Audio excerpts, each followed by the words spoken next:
As temperatures cool and we creep closer to the official start to fall, there are things people can do to help keep themselves safe and healthy throughout autumn. Joining us to talk about this is Chief Medical Officer of Health for Wellington, Dufferin, Guelph Public Health, Dr. Nicola Mercer. Thank you again for joining us, Dr. Mercer. Oh, thank you for having me. Well, let's start by talking about insects that are typically found throughout the summer, but it can also be a nuisance like ticks and mosquitoes that we should do to protect ourselves and our pets against these critters as temperatures get cooler.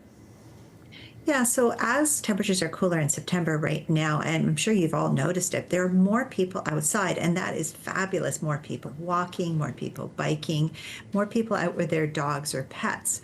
And so as we are outside more, we are also, I think we're kind of thinking, oh, maybe the insects have gone to sleep, it's a little bit cooler. That's not true. This is a prime time for ticks, especially adult ticks. The females are looking for what they call their next blood meal. They're looking to bite you to get blood so that they can lay their eggs to start the next cycle of ticks. Now, none of us want to get ticks. That sounds really creepy. So I just really encourage you, not just for yourself, but for your pets, you really have to do a tick check. So really be careful with long grass, in particular, piles of wood, leaf litter. If you're out walking with pets or your children, do a tick check. Make sure you check their hair, the back of the neck, back of the knees, all the creases. Ticks are common and we don't want to be bitten by them. Now, if you do find a tick, make sure that you remove it properly. You don't just want to brush it off, but just lift it up, and the mouth, which is holding onto the skin, will gradually loosen and you'll be able to lift the tick off whole.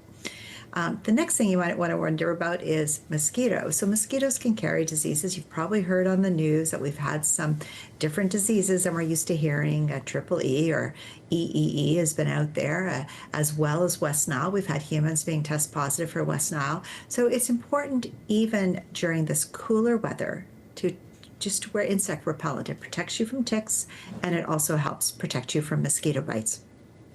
Very good advice indeed. And now, of course, that evenings are getting cooler and cooler. Some people might be trying to turn on their furnace or heaters for the first time this season.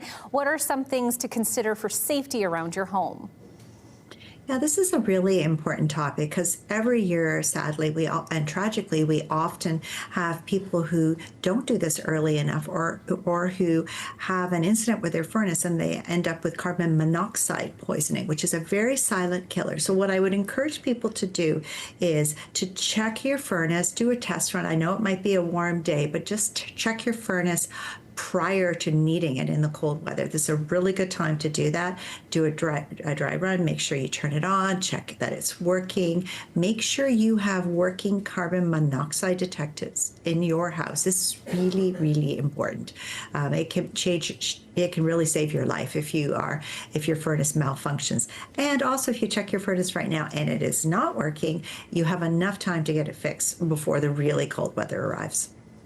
Now, of course, lastly, with kids heading back to school, there can also be an uptick in the cold and flu cases that we see. What should we do to keep ourselves and our loved ones protected? Yeah, great question. So this is not surprising. We see it every year. Children who go back to school often are coming into contact with other children. And so this is the time when viruses, in particular, the cold virus, begins to spread. So if your child is ill, please do not send them to school. Keep them home. They will recover faster. Encourage your child to wash their hands before they eat. Hand washing is a really important and easy thing to do to keep your hands clean and to keep both you and your child healthy. And of course, I'm going to say it again, if you haven't got your vaccine records up to date, it's a really good time to check both you and your child's vaccines. Make sure that you've had all those shots that are going to keep you healthy. A very important reminder. Thank you for being here today, Dr. Mercer. And thank you for having me.